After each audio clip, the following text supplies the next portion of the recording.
জানো না আল্লাহ রাব্বুল আলামিন যে বলেছেন ওয়া আনতাসুমু খায়রুল লাকুম, রোজা রাখা হইল উত্তম।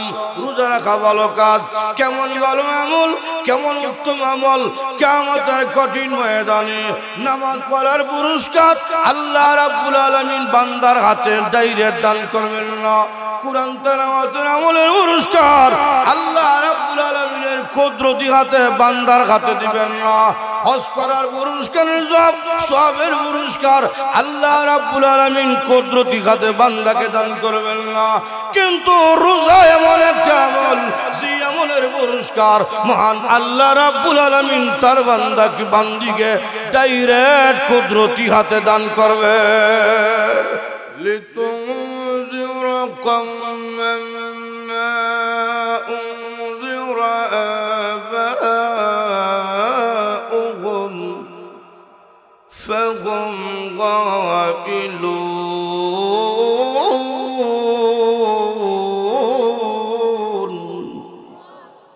এমন এক জাতির মধ্যে আল্লাহ পাক তার রাসূলকে প্রেরণ করছিলেন, যে জাতির মানুষ একবারে নষ্ট হয়ে গেছে। বাপ দাদা 14 গোষ্ঠী আল্লাহ ভুলে গেছে, পরকাল ভুলে গেছে। এমন অবস্থা হয়েছে তাদের মধ্যে মানুষত্ব নাই, সব পশুত্ব এসে গিয়েছিল। এমন অবস্থা হয়েছে যে মানুষগুলা সারা জীবন মারামারি কাটাকাটির মধ্যে লেগে দিত। আল্লাহু আকবার। মৃত্যুর সময় ছেলেকে ওসিয়ত করে দিত, এই বেটা অমুকের সাথে আমার ঝগড়া চলছিল, হেজা আমার তাফল মারছিল, আমি আর প্রতিশোধ দিতে পারি নাই, তুই আমার ছেলে, আমি মইরা দিতেছি, তুই আমার পক্ষ থেকে প্রতিশোধ নিস। চিন্তা করছিস কেমন নষ্ট জাতি। মেয়ে সন্তান জন্মগ্রহণ করলে মনে করতো এটা অলক্ষণের আলামত, এই জন্য মেয়ে সন্তানকে জীবিত দাহন করে দিত। চিন্তা করেন কেমন মানুষেরা। মহিলার সাথে জিনা ব্যভিচারে লিপ্ত হইত। জিনা ব্যভিচারের কাজ শেষ করার পরে মহিলার পায়ের মধ্যে রশ্মি বাঁধত, গঞ্জা গুড়াল লাগামের সাথে রশ্মি বাঁধত, গুড়া দৌড়ায়। আর মহিলা রাস্তার মধ্যে শেষরায় নিতেছে, শরীরের চামড়া ছিল্লা যায়। এই করুণ পরিস্থিতি মহিলা মারা যেত। এই দৃশ্য দেখে তখনকার কাফেররা বলতো মহিলাদেরকে বুক করলাম এবং কেমনে মারা যায় সেই দৃশ্য দেখলাম। এখন চিন্তা করেন কেমন বর্বর জাতি। এই জাতির মধ্যে আল্লাহ পাক তার রাসূলকে প্রেরণ করছেন, কোরআন দিয়ে বলছেন আপনি পড়েন, ফাযাক্কির ইন্নামা আনতা মুযাক্কির। আপনি কোরআন দিয়ে মানুষকে নসিহত করবেন, মাইরা ভিটা এদেরকে বালা করা যেত না।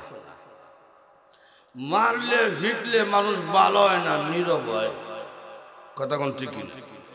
যদি আপনি কোন বিড়ালের সামনে একটা বেত নিয়ে দাঁড়াইতে হয়, সামনে সুটকি দেন, এই বিড়াল লাঠি দেখাইয়া, এই বিড়াল খাইবে 50 বেত, এই বেত দেখে কিন্তু বিড়াল নীরব থাকবে। আপনি ব্যাগটা সরাইবেন, সরাইতে দিয়ে খাইতে দিন। অসুস্থ ব্যক্তি এক ব্যক্তির জিজ্ঞেস করছে, কেউ তুমি তো আগে চুরি করতে, এখন চুরি করোনি? না, আমার সাথীরা আমার চুরি করতে নেয় না। কেন? আমার খাসি উঠছে না। হে কি ভালো হইছে না নীরব হইছে? কুরআনুল কারীম এমন এক মেডিসিন আল্লাহ কুরআনের মধ্যে দেয়া রাখছে। একটা মানুষ হইতে গেলে দেহ প্রয়োজন, রূহ প্রয়োজন। জিসম আর রূহ মিললে হইল একটা মানুষ। শুধু বডির না মানুষ না, ভিতরে রূহ না থাকে, প্রাণ না থাকে, আমার এই বডির কোনো দাম নাই। আমারে কেউ রাখতো না।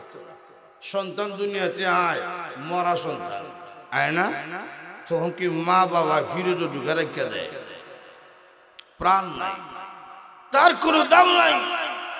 এই দেহ এবং রূহ মিললে হইল একটা মানুষ। দেহের মধ্যে রোগ হইলে চিকিৎসা আছে, রূহের মধ্যে কিছু রোগ আছে। জিনা করার রোগ, চুরি করার রোগ, ডাকাতি করার রোগ, দর্শন করার রোগ, ইফটিজিং করার রোগ, এগুলা মানুষের কলবে। কথা ঠিক কিনা?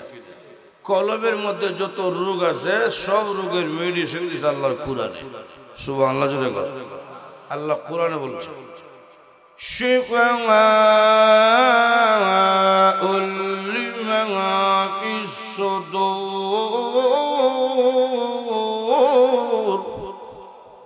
মানুষের কলবে যত রোগ আছে সব রোগের মেডিসিন আমার কলবে কোরআনে। রূহের চিকিৎসা আছে, দেহের চিকিৎসা আছে কোরআনে।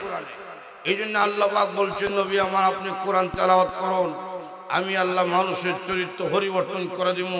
আল্লাহ নবী রাহমাতুল্লাহ আলামিন যখন কোরআন তেলাওয়াত করতেন তখন কাফেররা বলতো মুহাম্মদ এগুলো শিখলো কেমনে? কোনোদিন তো কারো কাছে লেখাপড়া করছে না, শিখলো কিভাবে? পৃথিবীর কোন নবী রাসূল দুনিয়ার কারো কাছে লেখাপড়া করছে না, সব নবীদের সিনার মধ্যে মহান আল্লাহ ডাইরেক্ট ইলম দান করছে। একটু জোরে কোন সুবহানাল্লাহ। এই জন্য কাফেররা তো শিখলো কেমনে এগুলা? সবাই যখন বিভিন্ন কথা কয় তখন আবু জাহল কিছুটা নীরব। কেন? হে বুঝতো মুহাম্মদ সাল্লাল্লাহু আলাইহি ওয়াসাল্লাম তিনি সাধারণ কোন ব্যক্তি না। হে বুঝতো যে দুই একটা ঘটনা কই না, কষ্ট হইতেছে। একদিন আল্লাহ নবী রাহমাতুল্লাহ আলামিন হাতিমে কাবার মধ্যে দাঁড়ায় আল্লাহর কোরআন তেলাওয়াত করতেছে। হাতিমে কাবা খানে কাবা করে কাছে একটা জায়গা আছে, বড় মকবুল জায়গা। এই জায়গা এমন দামি, এই জায়গার মধ্যে দাঁড়ায় দুই রাকাত নামাজ পড়ে যদি কেউ আল্লাহর কাছে দোয়া করে এই দোয়া আল্লাহর দরবারে ডাইরেক্ট কবুল হয়ে যায়। আল্লাহর জন্য প্রত্যেককে এই জায়গায় নামাজ পড়ার তৌফিক দান করে। তো নবীজি তেলাওয়াত করতেছেন হাতিমে কাবার মধ্যে দাঁড়ায় আল্লাহর ঘরকে সামনে রেখে। একটা কাফের পিছনে দাঁড়ায় দাঁড়ায় তেলাওয়াত শুনতেছেন। নবীজি পড়তেছেন, নবীজির তেলাওয়াত কি মধুর হতে পারে। রাসূল পড়তেছেন আল হাক্কা মাল হাক্কা ওয়া মা আদরাকা মাল হাক্কা। রাসূল যখন পড়তেছেন কাফের শুনে মুহাম্মদ হাক্কা হাক্কা হাক্কা, ইটা কিতা কবিতা মতো সুন্দর মিল। লেখাপড়া তো কোনদিন করছে না, কবিতা শিখলো কিভাবে? কোরআনুল কারীমের অনেক সূরা আছে কবিতার মতো সুন্দর মিল। সুবহানাল্লাহ জোরে বল। আর রহমান আল্লামাল কুরআন খালাকাল ইনসান আল্লামাহুল বায়ান।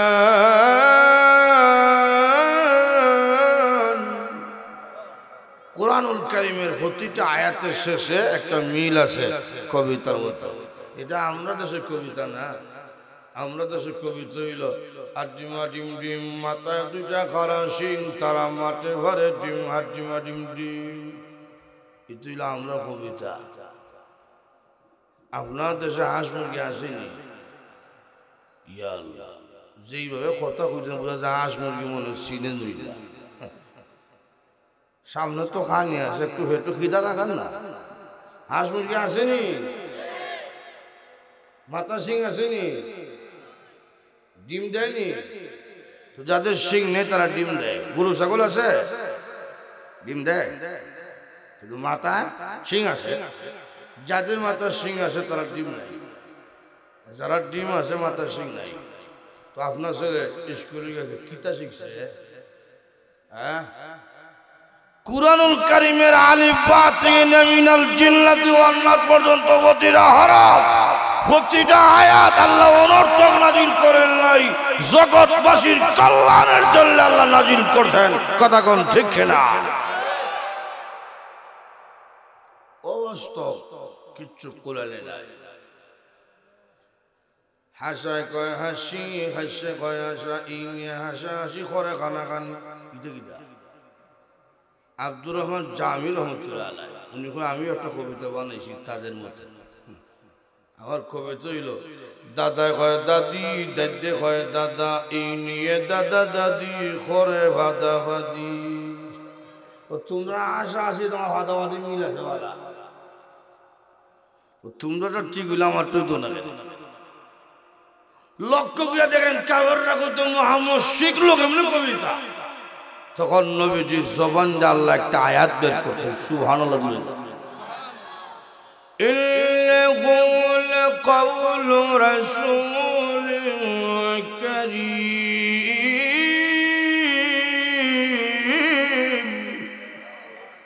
এটা কোন কবির জবান দিয়ে কথা বের হচ্ছে না, একজন সম্মানিত রাসূলের জবান দিয়ে কথাগুলো বের হচ্ছে, সুবহানাল্লাহ। তখন সেই কাফের কয় তৈলে মনে হয় কোন কবি সাহিত্যিক মোহাম্মদকে লেখা দে, মোহাম্মদের কণ্ঠের আওয়াজ বলো, মোহাম্মদ শুনবে। নাউজুবিল্লাহ। তখন নবীজি আরেকটা আয়াত পড়তেছে, ওয়ামা হুয়া বিকাউলি শাইর কালিলাম মা তুমিনুন।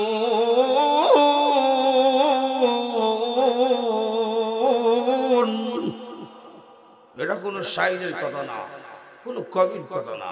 তখন সেই কাফের হয় আমি তো মনে মনে খুঁজলাম কবি মনে হয়, আমার ভিতরে কথা মোহাম্মদ জানলে শুনলে তাহলে বোঝা যায় মোহাম্মদ জুতি শুয়ে গেছে গণ। নাউজুবিল্লাহ জুড়ে গণ। তখন নবীজির জবান দিয়ে আল্লাহ আরেকটা আয়াত বের করছে, ওয়ালা বিকাউলি কাহিন কালিলাম মা তাযাক্কারুন।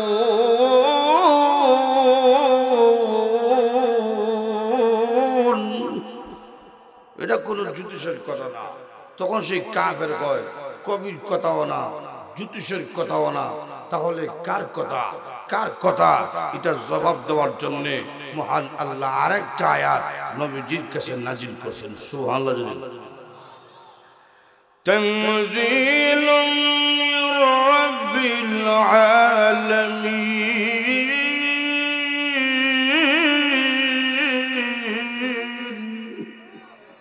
গোটা পৃথিবীর পাল্লেওয়ালার নাম কি? একটু জোরে গান। গোটা পৃথিবীর পাল্লেওয়ালা যিনি, সেই আল্লাহর পক্ষ থেকে এই কথাগুলা নাজিল হচ্ছে।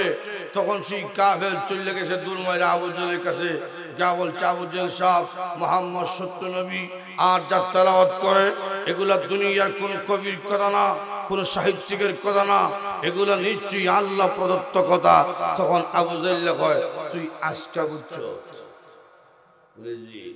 আমি আগ থেকেই জানি মোহাম্মদ সাধারণ কোন ব্যক্তি না। গ্রহণ করেন না কেন? গ্রহণ করলে আমার ক্ষমতা থাকে না, সার জায়গা। ঠিক তেমনি আজও এই পৃথিবীতে অনেক নাস্তিক কুলাঙ্গার আছে, তারাও বুঝে কুরআন কোনদিন জঙ্গি তৈরি করে না। একটু জোরে গান। তারাও বুঝে এই মাদ্রাসা থেকে সন্ত্রাস তৈরি হয় না, তারাও বুঝে ওলামায়ে কেরাম সন্ত্রাস না। এর বড় কোন মাদ্রাসা শিক্ষার বিরুদ্ধে কথা বলে, এর বড় কোন কুরআন শিক্ষার বিরুদ্ধে কথা বলে, পরিষ্কার ভাষায় বলছি এদের শরীরের মধ্যে আবু জেহেলের রক্তের ছিটা আছে। আবু জেহেল বুঝতো, গ্রহণ করলো না। রাসূলের চেহারা মোবারক দেখার মতো সৌভাগ্য তার হইছে। কথা বল ঠিক না? আমার লক্ষ্য করে দেখুন, আল্লাহর নবী রাহমাতুল লিল আলামিনের চেহারা মোবারক দেখলো আবু জেহেল। নবীজির কণ্ঠের তেলাওয়াত শুনলো কিন্তু গ্রহণ করলো না। কি পরিমাণ নবীজির তেলাওয়াত শুনেছি। আল্লাহর নবী রাহমাতুল লিল আলামিন তাহাজ্জুদের নামাজে যখন কোরআন তেলাওয়াত করতেন, আবু জেহেল ঘুম থেকে জাগ্রত হইয়া নবীজির বাঙ্গা ঘরের দেওয়ালের পাশে দাঁড়ায় থাকতো কোরআন তেলাওয়াত শোনার জন্য। কিন্তু গ্রহণ করল না।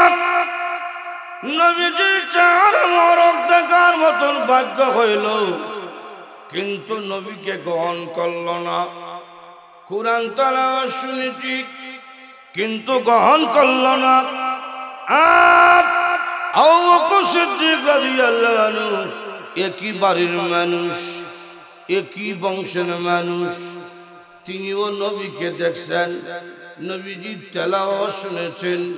আবু বকর সিদ্দিক রাদিয়াল্লাহু আনহু দামি হয়ে গেল, আবু জেহেল দামি হতে পারল না কেন? আবু বকর সিদ্দিক রাদিয়াল্লাহু আনহু নবীকে দেখার পরে গ্রহণ করেছেন, কুরআন তেলাওয়াত শুনেছেন, গ্রহণ করেছেন। আবু জেহেল গ্রহণ করল না, এই জন্য দামি হতে পারল না। আবু বকর সিদ্দিক রাদিয়াল্লাহু আনহু কে পরিমাণ দামি হয়ে গেল, আল্লাহ নবী রাহমাতুল লিল আলামিন বলেন, কিয়ামতের মাঠে সব মানুষরা যখন লাইনে দাঁড়াইব জান্নাতের মধ্যে প্রবেশ করার জন্য, উম্মতের মধ্যে সর্বপ্রথম যে ব্যক্তি জান্নাতের মধ্যে প্রবেশ করবে সেই ব্যক্তির নাম হইল আবু বকর সিদ্দিক। শুধু তাই না, নবীজি বলেন আবু বকর সিদ্দিক কে পরিমাণ দামি হয়ে গেল, আল্লাহ নবী রাহমাতুল লিল আলামিন বলেন, কিয়ামতের কঠিন ময়দানে সব মানুষরা যখন আল্লাহর সামনে দাঁড়াইবে, আল্লাহ রাব্বুল আলামিন রাগান্বিত হয়ে যাবে, কারোর সঙ্গে কোনো কথাই কয় না। এক বর্ণনা এসেছে এমনি আল্লাহ নবী রাহমাতুল লিল আলামিন একজন ব্যক্তির আমলনামা আল্লাহ রাব্বুল আলামিনের কুদরতি হাতের মধ্যে ধরাইয়া দিবেন। প্রভু গো আমলনামাটা একটু দেখেন, ভালো যদি লাগে গো রাখেন, আর না হলে ভালোইয়া দিয়েন। এই ব্যক্তির আমলনামা আল্লাহ রাব্বুল আলামিনের কুদরতি হাতের মধ্যে নিবেন, তাকাইয়া আল্লাহ রাব্বুল আলামিন মুস্কি হাসি দিবেন আর বলবেন, এটা আমার কোন গোলাম বান্দার আমল, এত সুন্দর আমলনামা দিকে তাকিয়া আমি আল্লাহ তো রাগান্বিত থাকতে পারি না।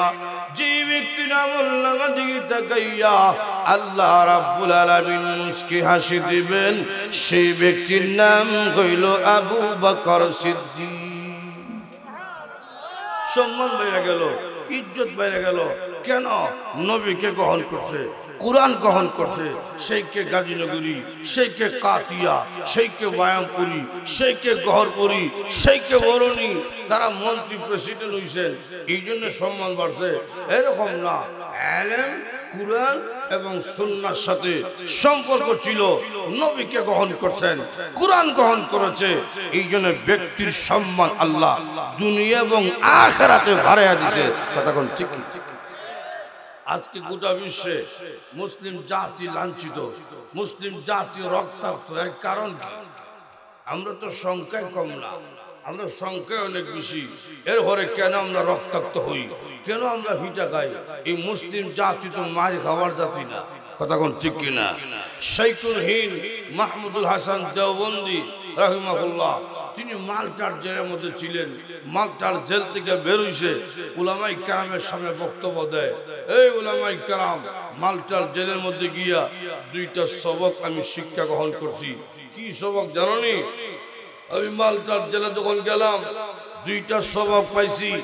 এক নম্বর সবক হইল মুসলিম জাতি লাঞ্ছিত হবে, অপমানিত হবে ওই সময় যখন মুসলিম জাতির কাছে কোরআন থাকবে না, ওরা কোরআন থেকে দূরে থাকবে, তখন মুসলিম জাতির সংখ্যায় বেশি হওয়ার পরও ওরা রক্তাক্ত হবে, লাঞ্ছিত হবে।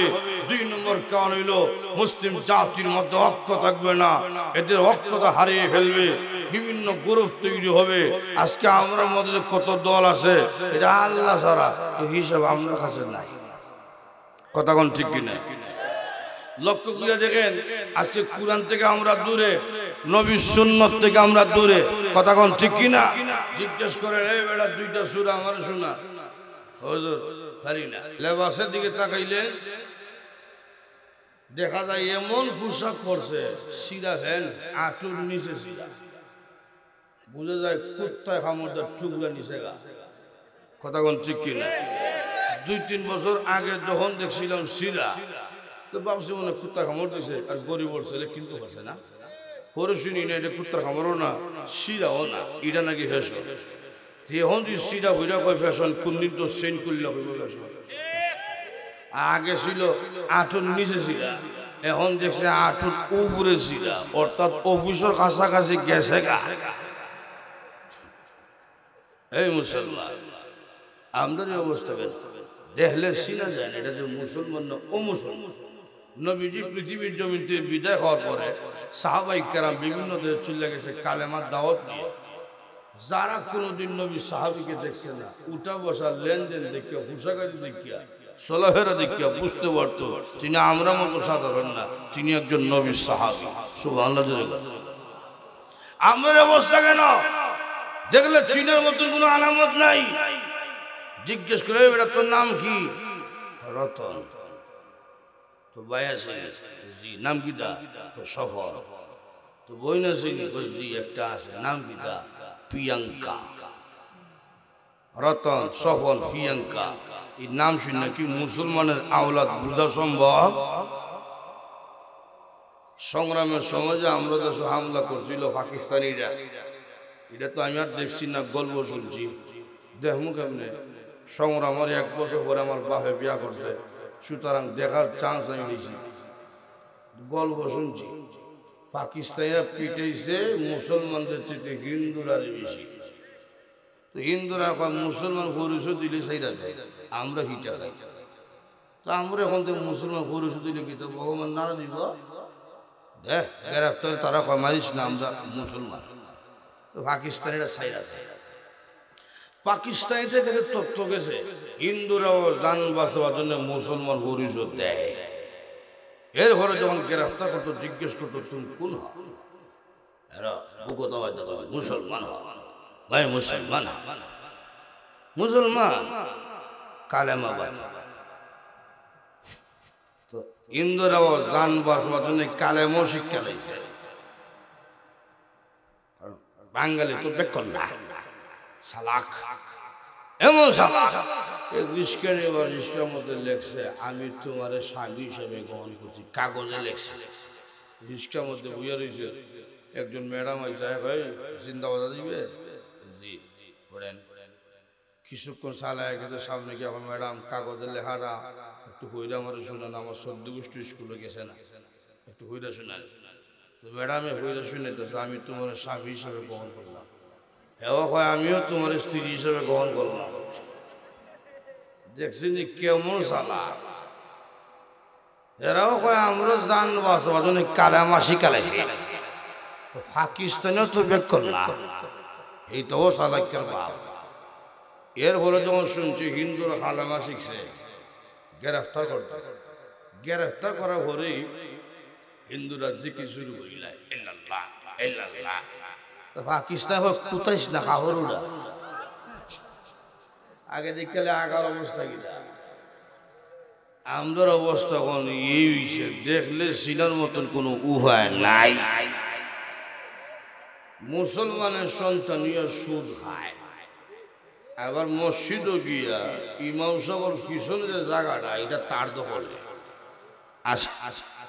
আসেনি ও লক্ষ্য গিয়া দেখে আজকে কোরআন থেকে আমরা দূরে নবীর সুন্নাত থেকে আমরা দূরে আর আগেরকার মানুষ কেমন ছিল আল্লাহু আকবার বেশি লম্বা আলোচনা করতাম না আমি ক্লান্ত শরীরে জ্বর সর্দি কাশ এই জন্য বেশি লম্বা না লক্ষ্য করিয়া দেখেন আব্দুল্লাহ ইবনে মুবারক রাহমাতুল্লাহ আলাইহি বড় একজন বুজুর্গ বড় একজন মুহাদ্দিস উনি গেছে হজ করত বাইতুল্লাহ তাওয়াফ করে বেরিয়েছে সামনে গিয়ে একজন মহিলা পর্দাশীল একা বসে বুঝতে পারছেন মনে হয় কোনো কাফেলা থেকে বিচ্ছিন্ন হয়ে গেছে অথবা রাস্তা হারিয়ে ফেলছে জিজ্ঞেস করার আগে একটা সালাম দিছে আসসালামু আলাইকুম ওয়া রাহমাতুল্লাহি ওয়া বারাকাতুহু তো মহিলা তো কেউ আলাইকুম সালাম নাকি যা কিন্তু না মহিলা কুরআনের একটা আয়াত ফিরে শুনেছে সুবহানাল্লাহ জোরে আর একটু জোরে মহিলা কইতাছে সালামুন ক্বাওলাম মির রাব্বির রাহিম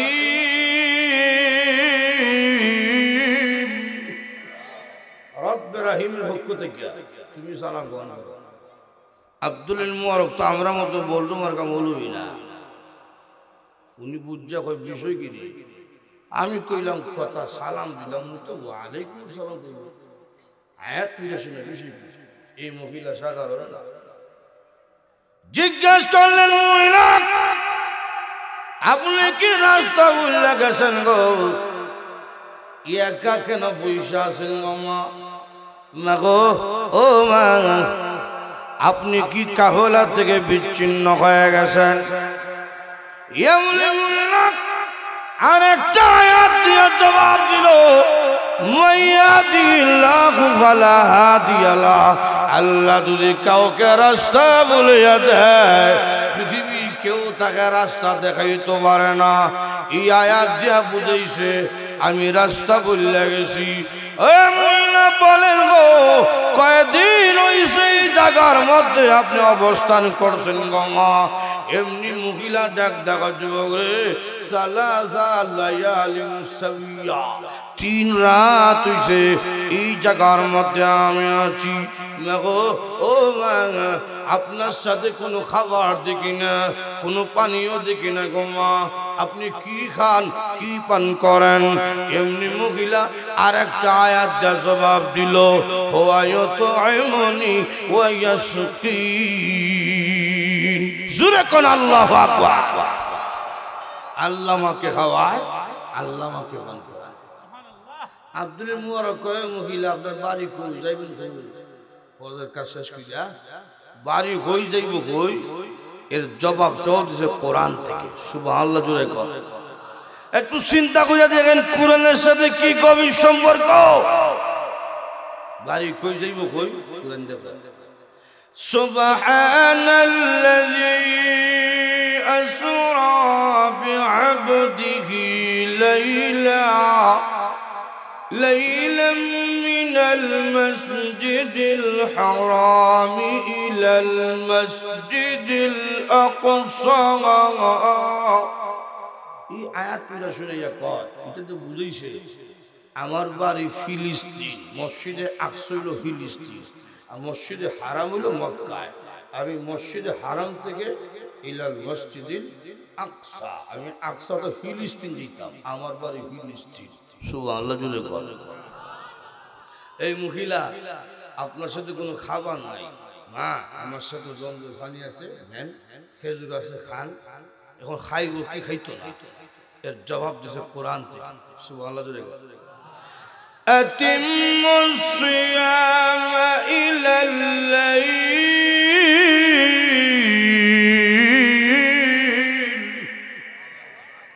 আরে আব্দুল্লাহ মুবারক, আমি খাইতাম না, আমি হইলাম রোজাদার। আল্লাহর বান্দা, এটা কোন রমজান মাস না, নফল রোজা ভাঙ্গা লাও। 2 নম্বর লোক, তুমি হইলে মুসাফির, রোজা ভাঙলে কোনো সমস্যা নাই, খায়ালাও। মহিলা খাইব কি খাইতো না, ভাঙবো কি ভাঙবো না, এর জবাবটাও দিছে কোরআনের আয়াত থেকে। সুবহানাল্লাহ। وأن تصوموا خير لكم إن كنتم تعلمون।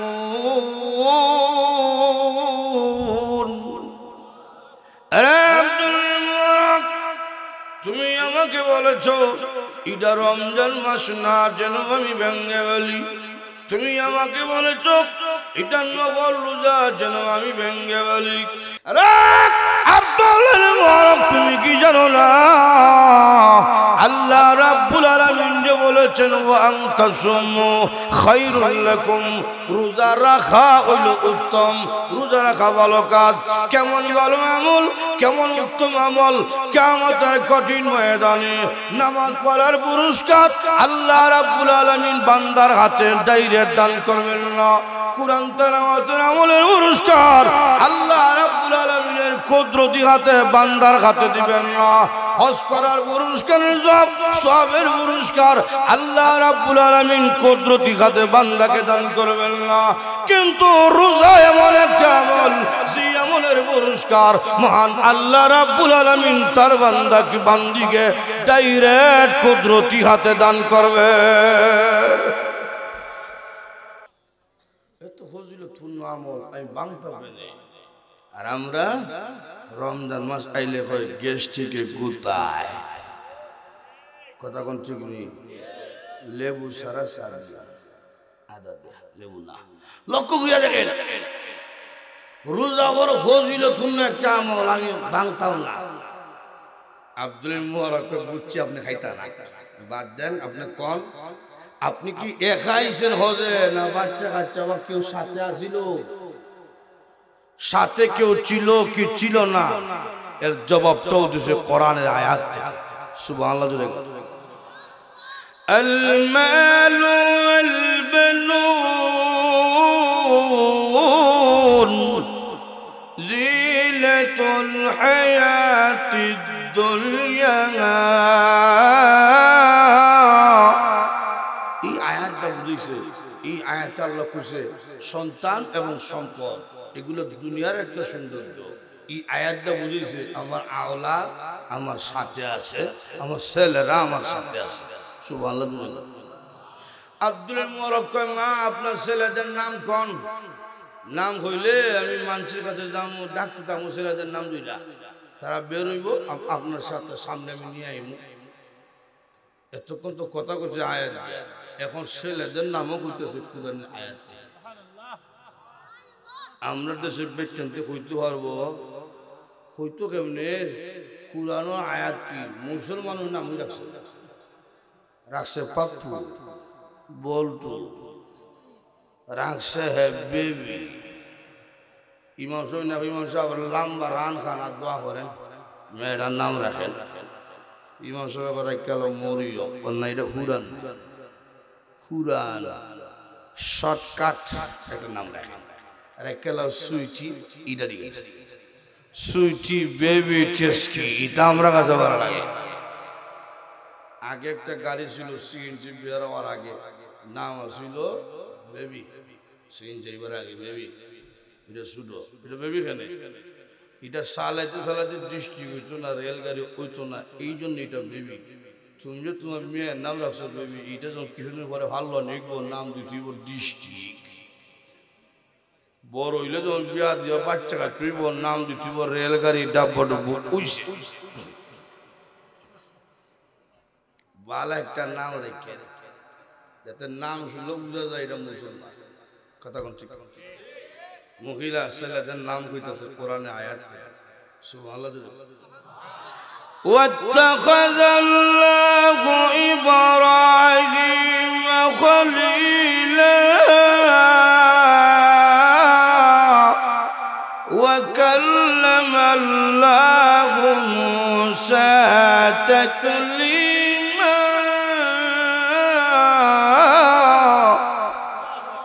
ইয়া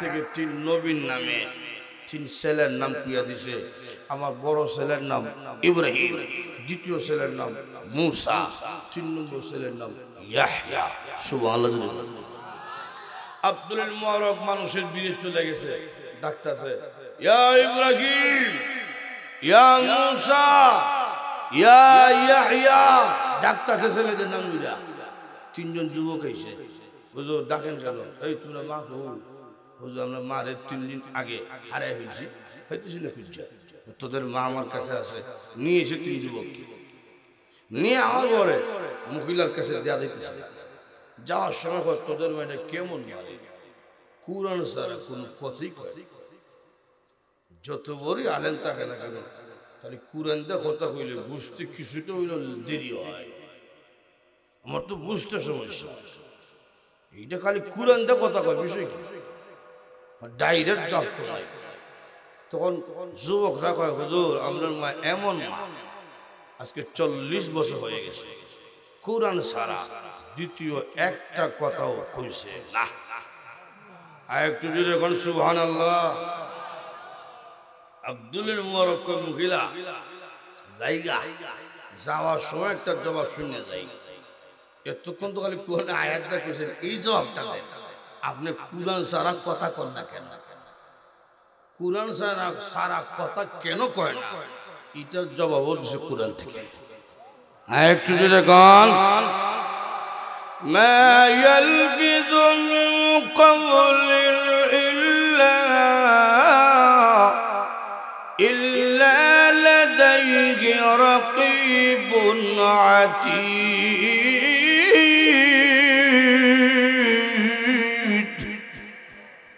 আরে আব্দুল্লাহ ইবনে মুবারক, তুমি কি এই আয়াত জানো না? আল্লাহ রাব্বুল আলামিন বলছেন মানুষের প্রতিটা কথা রেকর্ড হয়। আমরা তো দুনিয়ার জমিনে এক কথা বলার পরে 5 সেকেন্ড ধরে বললে যাই এটা খুশি না, কিন্তু রেকর্ড হয় আল্লাহর দরবারে। কিয়ামতের কঠিন ময়দানে মানুষ এমন কথা বলবে যে কথা বলার কারণে জাহান্নামে হয়ে যাবে, এমন কথা বলবে যে কথা বলার পরে ওই ব্যক্তিটা জান্নাতি হয়ে যাবে। এই জন্য আল্লাহর নবী বলেন ভালো ভালো কথা কও, ভালো ভালো কথা কও, একটা সৎকার সওয়াব আল্লাহ দান করেন। সুবহানাল্লাহ জোরে কোন। বার আমার লক্ষ্য করে দেখুন, আমরা যে একটু সময় বইয়া বলি এক জায়গায় অনর্থক কথা বলার আর শেষ নাই, আসেনি, কিন্তু প্রতিটা কথা আল্লাহর দরবারে রেকর্ড হয়। আমি চাই কিয়ামতের কঠিন ময়দানে যখন আল্লাহর দরবারে আমার রেকর্ড ছেড়ে দেওয়া হবে, আমি চাই আমার গোটা জীবনের কথা যেন আল্লাহর কুরআন হয়ে যায়।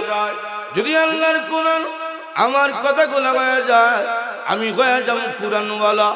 আল্লাহর নবী বলছেন যে ব্যক্তি কুরআনওয়ালা হাসরের মাঠে হবে, কুরআন তার জন্য সুপারিশ করবে।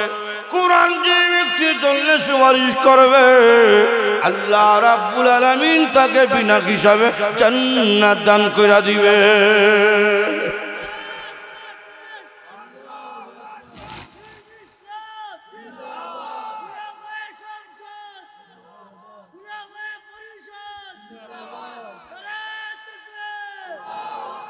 আল্লাহ তাকে দ্বীনের জন্য কবুল করুক, আমিন বলেন।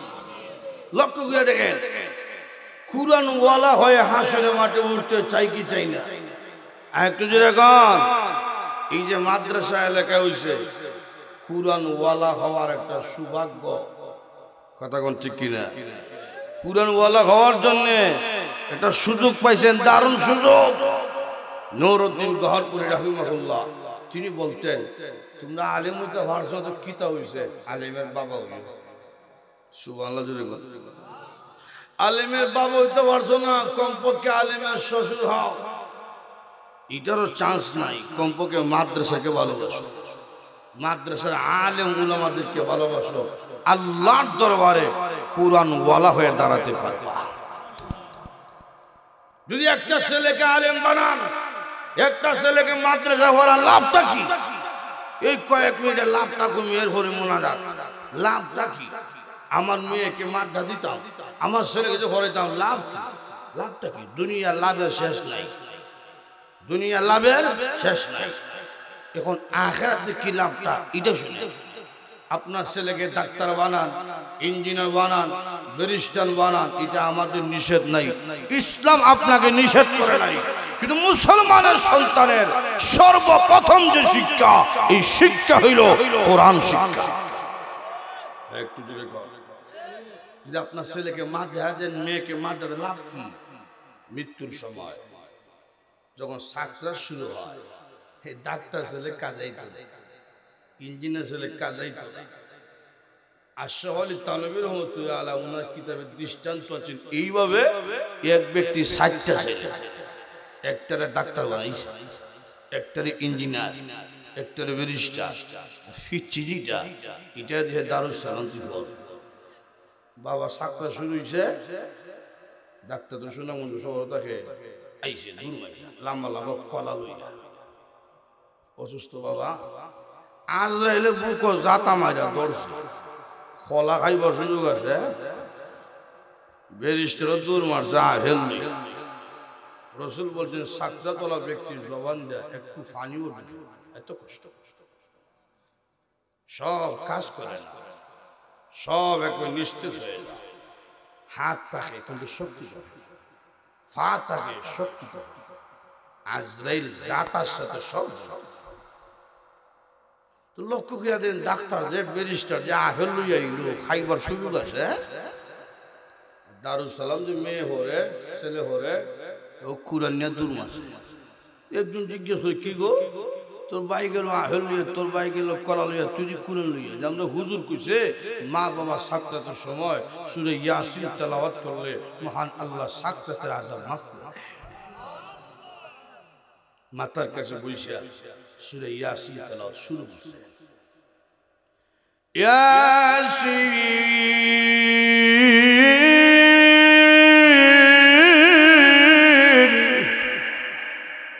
ওয়াল কুরআনিল হাকীম।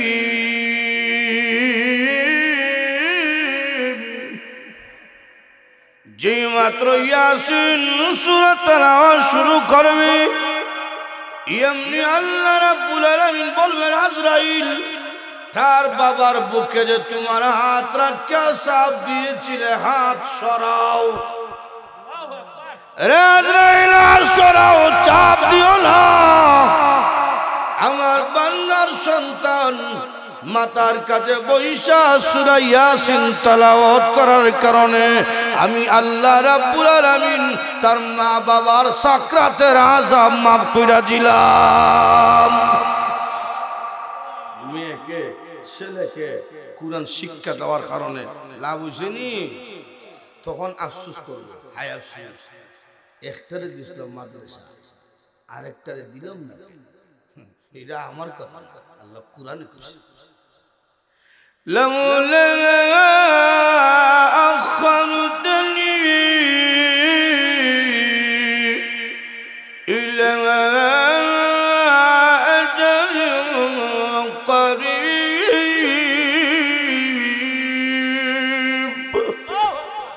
আফসোস করবে, হায় আফসোস আরেকটারে দিলাম না কেন মাদ্রাসা, আরেকটারে পড়াইলাম না কেন কুরআন। ওই সময় আফসোস কইরা কোনো কাজ হবে না। এই জন্য একটা ছেলেকে মাদ্রাসা দেন, একটা মেয়েকে মাদ্রাসা দেন। রাজি আছে? আলেম হাফেজ, আলেমার হাফেজার বাবা হওয়ার রাজি আছেন? সবাই হাত উঠান, যারা বিয়া করছেন তারাও উঠান, সবাই উঠান।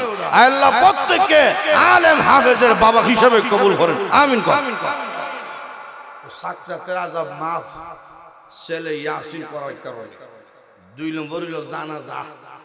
নিজের ছেলে যদি জানাজার নামাজ পড়ায় ডাইরেক্ট আল্লাহর দরবারে কবুল হবে। আর একটু জোরে কর আল্লাহু আকবার।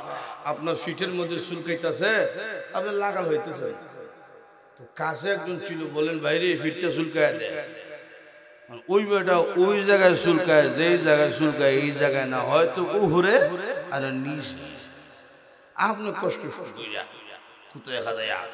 দেখা মতো ঠিক তেমনি ভাবে নিজের সন্তান যখন জানাজা পড়ায় ডাইরেক্ট জাগাবতে পড়ে।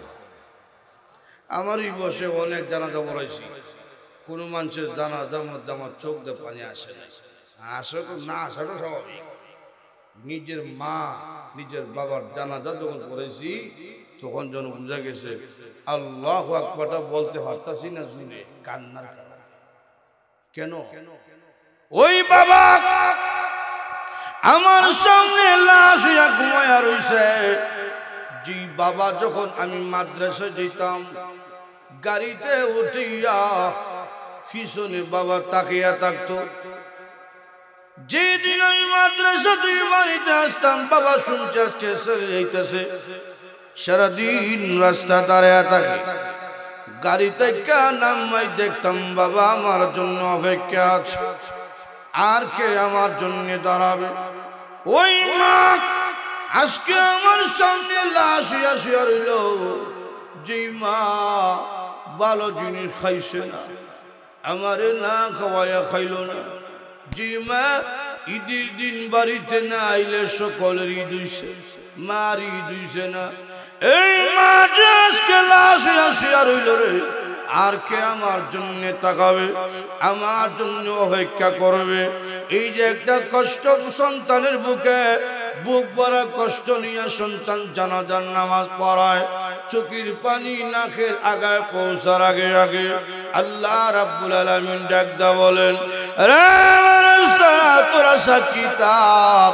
তার বাবার তার মার জানাজার মধ্যে দাঁড়াইয়া ইমামতি করতেছে, চোখের পানি সাইরা সাইরা আমার দরবারে কাঁদতেছে, চোখের পানি নাকের আগায় পৌঁছার আগে আগে আমি আল্লাহ তার মা বাবার কবরের আযাবকে মাফ করে দিলাম।